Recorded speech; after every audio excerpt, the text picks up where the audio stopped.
Life might not be a walk in the park, but for some people, it is a walk in the garden, literally. There's a village in Denmark that looks like a carefully curated garden when seen from above. This circular community was built in 1964 on the outskirts of Copenhagen. There are 24 circles made up of a dozen homes each and 284 garden plots. This unusual design might look futuristic, but it was actually inspired by a traditional pattern of Danish villages from centuries ago. The middle of the village, commonly a well, would be the main point for mingling, hanging out, and making that community spirit grow as strong as it can be. Looks like this pizza-shaped planning must cause huge clog-ups when everyone leaves for work in the morning and comes back in the evening. But not really, since the houses are used as weekend getaway spots. It's a big thing in Denmark, as most people living in the city like to have a cabin in the countryside. Only people who permanently reside nearby can buy a house in Garden City. They can visit the cabins from April to October, or during the weekends. The nearby gardens are available for rent at an affordable monthly rate. If you're inspired by futuristic designs, you're definitely going to love Smart Forest City in Mexico. It's still in the project stages and is being designed by the same Italian architect who built the vertical forest in his hometown of Milan. It's 2 huge towers with 700 trees, 11,000 plants, and 5,000 shrubs growing right out of the concrete. The Mexican project will be a botanical garden within a modern city near Cancun, inspired by Mayan heritage and honoring their special relationship and respect for nature. It's going to house 130,000 people in homes covered by plants. It will be a research center, so the residents will be mostly students and scientists who are going to take a record of their unique living experiences. It could transform the cities as we know them into something new. Forest City will be completely self-sufficient. It'll have its own food, energy from solar panels, electric and semi-automatic transportation systems, and water turned from sea salty into drinkable. Talk about the city of the future. The Orbit is the name of another project that is going to transform a rural town in Canada into the city of the future. It will be home to the next generation community. These lucky guys are promised to enjoy the best of both worlds, a rural lifestyle with the cutting-edge technology of the future. The Orbit will be packed with fiber optics, drone ports, self-driving vehicles, and large rooftops with foliage to release plenty of oxygen. The streets will be a mix of circles and squares going from the central hub. Reminds me of that Danish garden city. Don't feel like waiting for cities and villages of the future to be finished? Yeah, I hear ya. Well, may I interest you in an already existing town encrusted with diamonds instead? You won't see them without a microscope, but they're still there in Nördlingen, Germany. When the first residents came here somewhere around the 9th century CE, they were sure they were settling down in a volcanic crater. They didn't know the stone they were using for construction was embedded with millions of tiny diamonds, and the origins of the crater were out of this world. An asteroid slightly larger than half a mile in diameter hit our planet around 14.5 million years ago in what is now Bavaria and left a crater 16 miles wide. The bedrock was under such intense heat and pressure that the bubbles of carbon inside transformed into tiny diamonds at a concentration like nowhere else in the world. The secret was only uncovered in the 1960s, when 2 geologists from the USA studied the landscape from a distance and noticed it didn't look exactly like a volcanic crater. The Popeye village in Malta might not have any residents, but it's far from being quiet when the visitors arrive. The whole village was once a movie set for the 1980 comic strip screen version of the story of Popeye. Yeah, that sailor who loved spinach a lot. It was the first lead role for Robin Williams, by the way. To build the movie set, they brought tree trunk logs from the Netherlands and some wooden shingles from Canada and built over 20 realistically looking constructions. There's a nautical school, a bakery, a post office, the mayor's office, and Popeye Comic Museum.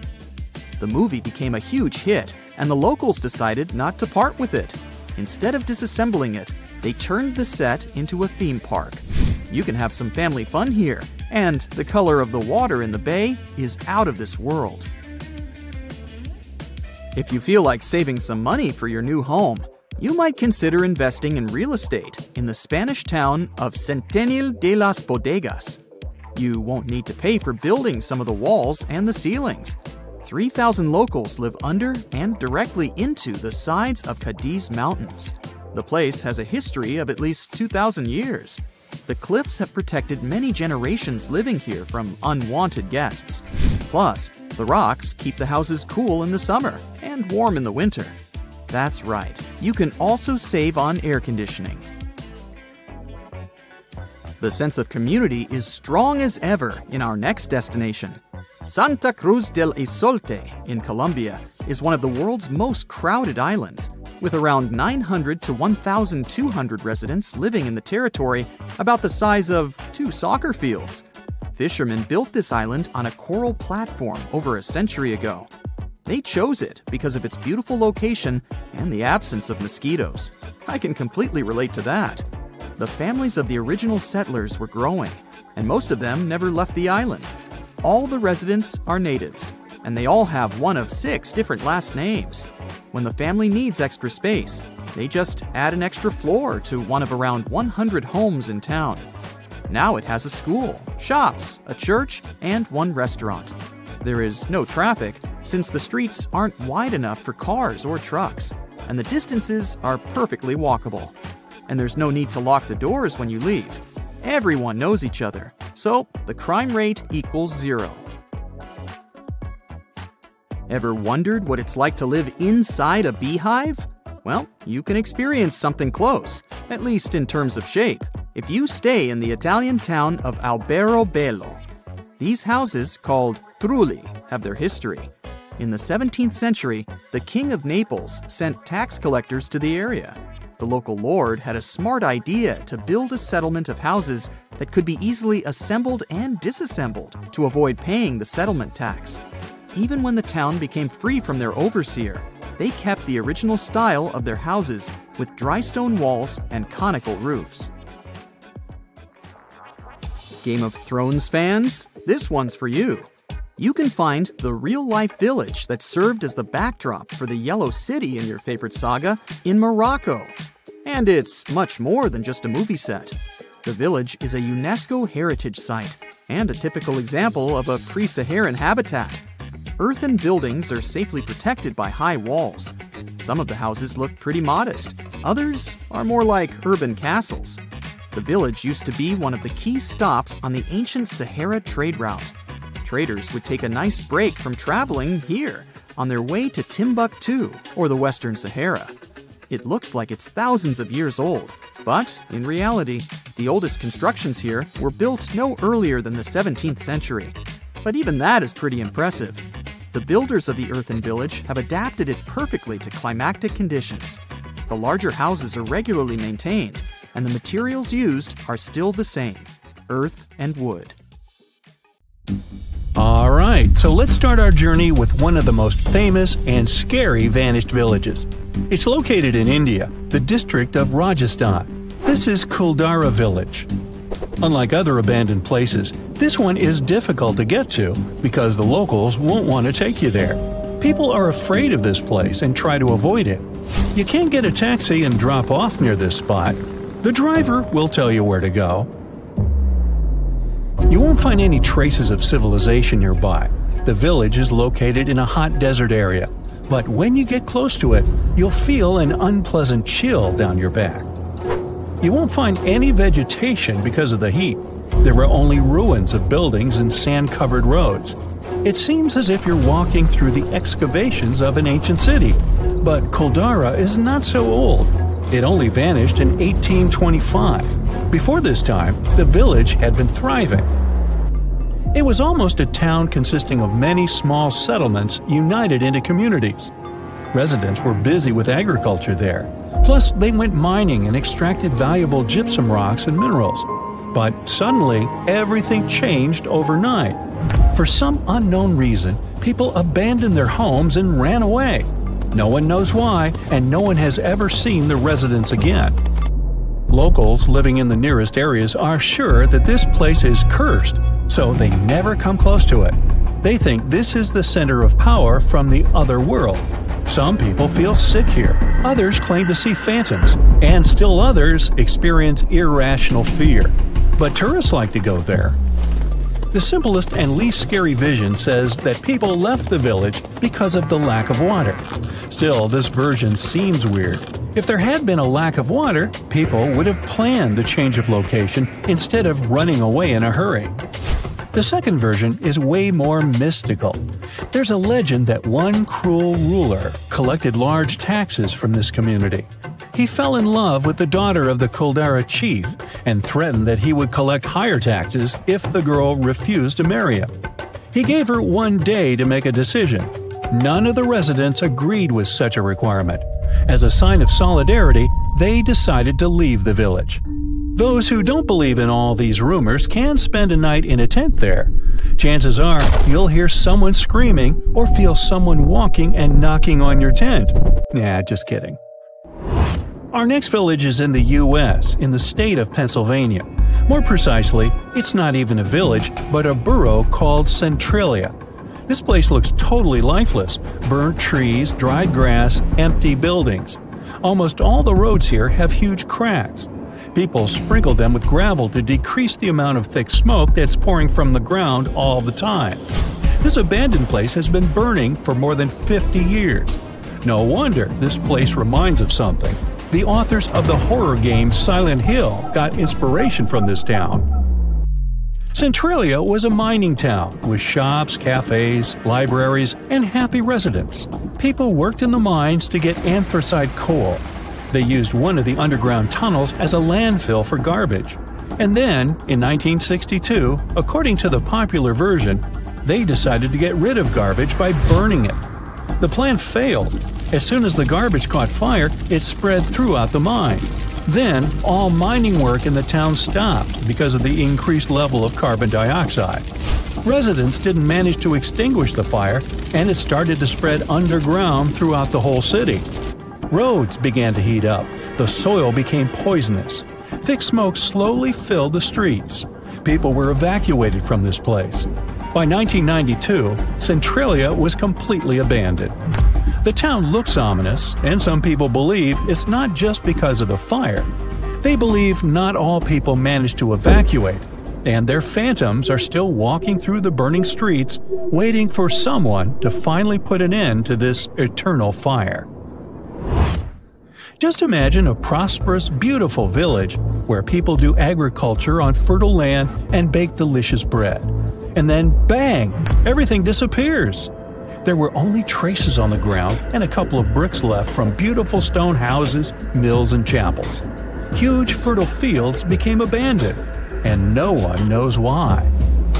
Well, welcome to the English village of Gainsthorpe in Lincolnshire, or rather what's left of it. From above, you'll see earthen ramparts on the grassy field, the outlines of roads, sunken hollows, and barely distinguishable contours of the walls of houses and barns. If you come here, you may not even notice the traces of the village. It's just an unusual green field. But in the 17th century, life was thriving here. Let's try to solve this mystery. The first mention of this place dates back to 1086. I wasn't around then. Since that time, it was prospering. There were about 19 fertile fields, a chapel, a mill, a bridge, and a manor house where the lords lived. In total, there were about 25 buildings. From the records dating to the 16th century, you can find that quarries appeared in the village. That is, this place not only got wealthy, but also kept pace with progress. Then, by 1616, the village had become completely abandoned. Scientists are still looking for an answer to this question. Some believe that something terrible and mystical happened to the village. One of the main hypotheses explaining what happened is the plague.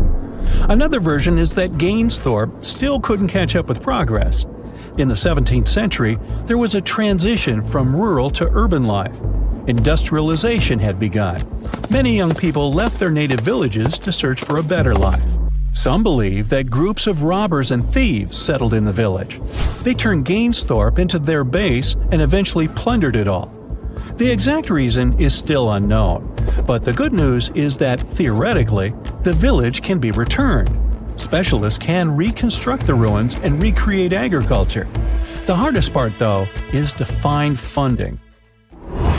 A similar fate befell the small village of Achill Island in Ireland. About 40 simple houses made of clay and straw were located along the valley washed by Keem Bay. And it was just a fantastic place to live. Coast, mountains, crystal clear water, and rich soil. The village was founded in 1838. Now, there are several mounds of ground and small pieces of walls left of it. Locals living in neighboring settlements don't remember this village.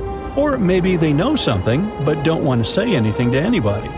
Only travel writers described it in their diaries as a place of serene beauty. Now, many towns nearby still exist, but why did this one disappear? An inexplicable phenomenon that sweeps entire villages off the face of the earth? An unknown, mystical, scary force? If there is nothing fantastic about this village's disappearance, then why don't people build any new houses here? Perhaps they're afraid of something. So, the local archaeological school students decided to find the answer to this question. They started excavating the village in search of clues. They found out that some kind of trouble happened to this place in the middle of the 19th century, but it's not known exactly what. At that time, a terrible period of famine came. Perhaps people simply left their homeland to find food elsewhere. Anyway, work on excavation continues, and the students intend to uncover the truth. In the 20th century, more and more villages became abandoned all over the world. The main reason is the relocation of residents. Young people don't want to live away from the modern world, but older adults can't leave their native place, so they stay there as the last residents, and then, several years later, when they have bought the farm, so to speak, villages get abandoned. Another problem is access to medicine. In some places, people have to drive tens and hundreds of miles to the nearest doctor. But many villages are still thriving. Some towns receive more funding and have developed agricultural businesses. Besides, not everyone likes city life. Often city administrations specifically distribute free land to people in rural areas so that they can build houses there. This hidden village is called Aogashima. It's located right in the middle of a volcanic crater. You can find it to the south of Japan, in northernmost Micronesia. The story goes that a volcano erupted in the Philippine Sea in the 1780s, causing a lot of harm to a nearby community. Half of the population managed to escape the massive eruption and came back years later to rebuild their village. At the moment, about 160 people are living there peacefully, even though the volcano is still considered to be active. Huacachina in Peru lies in one of the driest climates in the world, and still, it's a beautiful town, surrounded by lush palm trees. It also has a lagoon, which is said to have special healing properties. The settlement has a little over 90 residents that manage small businesses. Most of them use sand as their primary resource. Some offer sandboarding services or even provide luxury dinners in the desert. For over 500 years, a small group of people has been living on a cliffside of a peak called the Green Mountain. It's one of the most remote places in Oman and in the whole world. The only way to reach the settlement is on foot, by mule, or by all-terrain vehicle. It's called Al-Sogara, and you need to hike around 20 minutes up a steep stone staircase to get there. The village appeared back when the locals chiseled their houses into the mountain stone to protect themselves from storms and the cold. 5 families of the Al-Sharaki tribe still call this place home, about 25 people in total. A lot of other villages like this one can be found in the region, but Al-Sogara is special because it's the only one that is still inhabited. Up until 14 years ago, there wasn't even electricity or telephone lines here. The nearest road you could drive on was 9 miles away. Since there were no schools, people had to learn how to read and write at home from their elders. To this day, the villagers continue their traditional practice of building their homes by carving them directly into the mountain rock. One of the most beautiful Greek gems is Monemvasia, a castle town located in southeastern Peloponnese. It was designed to be invisible from the mainland for added protection. You can only see it from the sea, and to reach it, you need to follow a narrow pathway that connects it to the mainland. That's actually how its name came into being. It translates to a single passage. Monemvasia was built in the Middle Ages, exclusively carved in the mountain rock. These days, a lot of old mansions have been turned into guest houses and boutique hotels. Not only is the architecture amazing and beautifully preserved, but it's also surrounded by crystal clear waters. A town with no roads? Pack your bags for Giethoorn in the Netherlands, if you don't mind traveling by boat. The town is very peaceful, probably because everyone here travels by canals. Even the mail gets delivered by water. Since there's no car traffic and people rarely move around, the town is really quiet. So quiet that the loudest sound one can hear is the quacking of a duck every now and then. It initially started as a movie set, but Hobbiton in New Zealand still exists, even after the filming of The Lord of the Rings and The Hobbit was finished. Tours to the charming set town are now available. There are 44 Hobbit holes in total, though only a few of them are actually open to the public. The isolated cliffside village of Gassadalur in the Faroe Islands has a population of only 11 people. It's mostly known for its scenic waterfall, which falls directly into the Atlantic Ocean. You could only reach it on foot, hiking through the mountains not so long ago. However, a tunnel has been constructed recently, making the place easily accessible by car. The 1980s musical Popeye had a custom set built on Malta. It wasn't taken down after the filming had been finished, and Popeye Village is now home to groups of beautifully colored wooden buildings and a company of actors. There's a lot of fun stuff to do there, like watch theater shows, go on boat rides, visit museums, or simply explore the creative village. The oldest and most photographed village in Austria is called Hallstatt. It's a hidden European gem with beautifully preserved old buildings and a subterranean salt lake. It's also home to a museum with artifacts as old as 7,000 years and the world's oldest salt mine. Fort Bortange in the Netherlands is a small establishment shaped like a star. Creative parts aside, it was built this way for defensive purposes. It gave the guards of the fort a strategic advantage because they had a perfect 360-degree view. These days, the construction is perfectly preserved, including its old buildings, cobblestone streets, wooden windmills, and sophisticated bridges. In Morocco, there's a traditional earthen village made entirely from clay bricks. You can find it in a valley close to the Atlas Mountains, 32 miles from the capital of Morocco. Merchants who followed the trans-Saharan trade route went through this town, carrying spices and gold. As the trade route became less and less popular, many of these fortresses were abandoned and are now preserved relics. It's one of the best places for skiing in the world, but it's still hidden from the public. No wonder the locals call it the secret side of the valley. Located in Austria, the tiny village of Varth has only a couple hundred inhabitants. Not only is it the snowiest village on Earth, but it also has access to one of the biggest ski slopes in the world. Its popularity increased a bit in 2013 when the construction of a high-speed road was completed nearby. Virano in Italy is one of the most colorful islands in the world. Because of its vibrant colors, it almost looks tropical. It features emerald green waters, beautiful houses, and a 17th century bell tower. Its lace-making tradition brought Leonardo da Vinci to the island back in the 1400s. He bought a piece of cloth there and later used it for the design of the famous Dome of Milan. If you have a UK passport, you must be familiar with the beautiful small town of Bibury, as its scenery is featured in your ID. It's surely one of the most charming towns in Europe, as it's made up of stone buildings standing on the River Colne.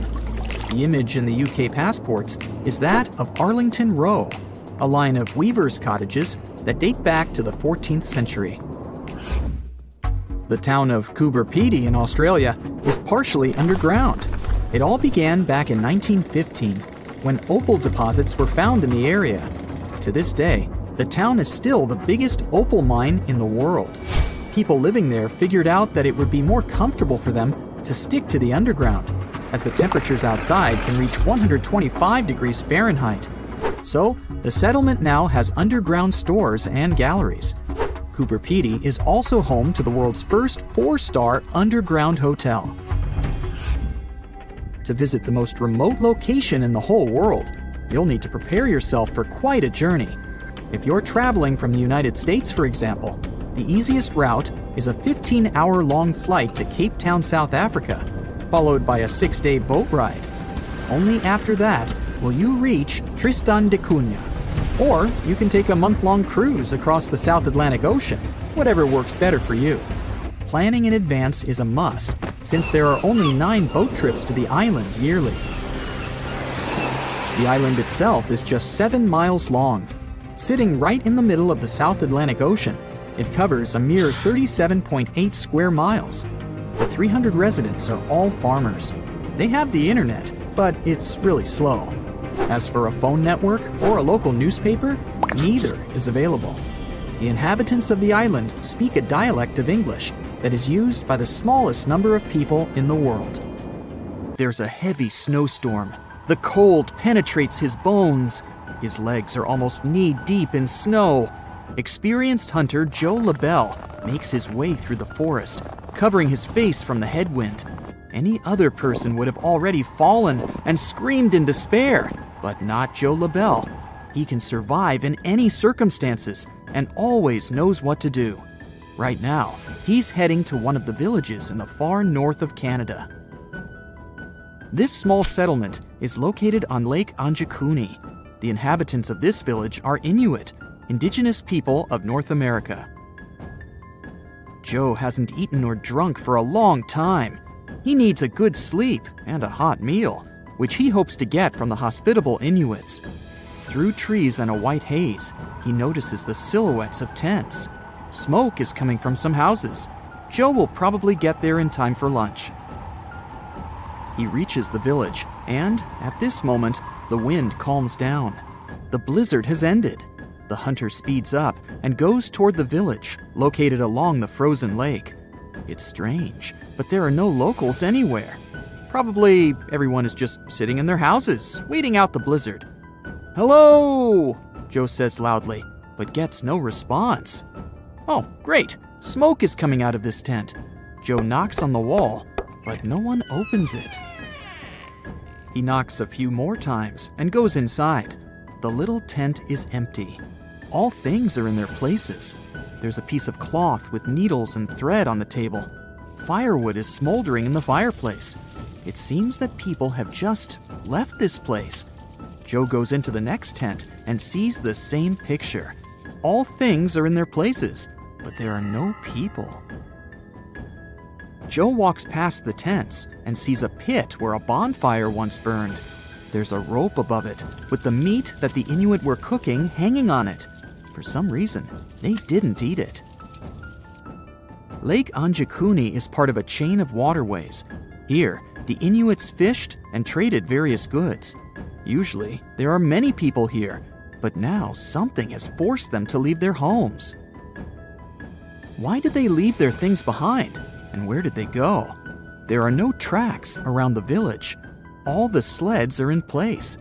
The Inuits have even left their dogs here, and dogs help them to hunt and ride sleighs. No one will leave warm clothes and dogs here when moving away, especially in severe weather. Joe LaBelle knows all this, so he concludes that something terrible has happened here. His body is shaking, not from the cold, but from fear. After going around the entire settlement, he finds not a single soul. Terrified, he leaves the village, heads for the nearest telegraph pole, and sends a message to the police. After a while, more and more people arrive. The police are trying to find traces of missing people and figure out what has happened, but there's nothing. Near the village, they find an empty grave. During the ceremony, the Inuits placed stones around the burial site. The rocks around the open pit lie untouched, which means it wasn't an animal that dug it up, but who or what needed it? About 30 people lived in the village, and they're all gone. Local residents from neighboring villages can't help, since they have no idea what has happened. The only thing that the police have noticed is unusual blue lights. In this area, the northern lights are a common phenomenon. People living here regularly see a glow in the starry sky. But the police have seen something else: pulsing blue lights. Also, other hunters have witnessed something similar. They say that some strange things were flying in the sky. This all happened in 1930. It's been almost 90 years since the disappearance of the village, and people have created a bunch of theories. The most popular of them is an attack of an extraterrestrial civilization. According to this theory, the blue lights in the sky that the locals and the police saw were spaceships. Some believe that one ominous night, these ships flew to the settlement and took away all the people. In addition to these sci-fi versions, there were also more realistic ones. Internet users have found out that Joe LaBelle didn't have a hunting license. Maybe he wasn't a professional and made it all up. But at that time, many hunters didn't have a license, so Joe's words may be true. But if we try to find out where all this information came from, we'll see that the primary sources were books and some newspaper articles from the 30s. But none of them can confirm that the mysterious story of Lake Anjakuni is true. Perhaps this entire story was made up. Now let's leave the snows of Canada and head for the hot plains of India. In this big country, there's one sinister village where people also disappeared without a trace. This happened in the first half of the 19th century. Still, locals avoid this place even now because they believe that invisible evil forces live there. Let's check and find out what happened to the village of Kuldara. It's located in the district of Rajasthan. To get there, you can use a taxi to get to the nearest village or city. The village is located far from other settlements. It looks deserted. There are only ruins. It looks like archaeologists have recently dug this place out of the ground and left it here. But this is not an ancient city. The village was abandoned more than 200 years ago. But up to that point, this place had been thriving. Kuldara was a large village. Local people were mostly farmers. They sold their agricultural products. And then, one night, everything changed. People abandoned their homes and stuff and ran away from there. No one knows why they did it, and no one knows where they went. Nobody has ever seen the inhabitants of Kuldara again. Apart from tourists, almost no one comes here. The locals are sure that the village is cursed and is the center of paranormal activity. If you ask residents of other nearby towns or read the information on the internet, you'll learn a couple of legends about this place. One popular version says that people left this village because of a lack of water. However, this version doesn't explain why the residents did it overnight and left their things behind. According to another version, the villagers ran away to save the daughter of the Kuldara chief. One local ruler fell in love with her and wanted to marry her. He threatened the locals with grave consequences if the girl rejected him. The ruler gave them 1 day to make a decision. The residents disagreed with such a requirement. As a sign of solidarity, they decided to leave the village together with the chief and his daughter. But if this is true, why did no one else see these people? They must have escaped to another settlement. In addition, they needed their things on the way there. The stories of Kuldara and Lake Anjakuni have one thing in common. people left a comfortable and safe place for an unknown reason. A similar story happened in Ireland with a small village on the island of Achill. About 40 simple houses made of stone and straw were located along the valley of Keem Bay. The village was mentioned in documents dated back to the 1830s as a group of small buildings. But today, there's practically nothing left of it, except pieces of walls and small mounds of ground. People from other settlements don't remember this village, but we know about it thanks to the records of travel writers.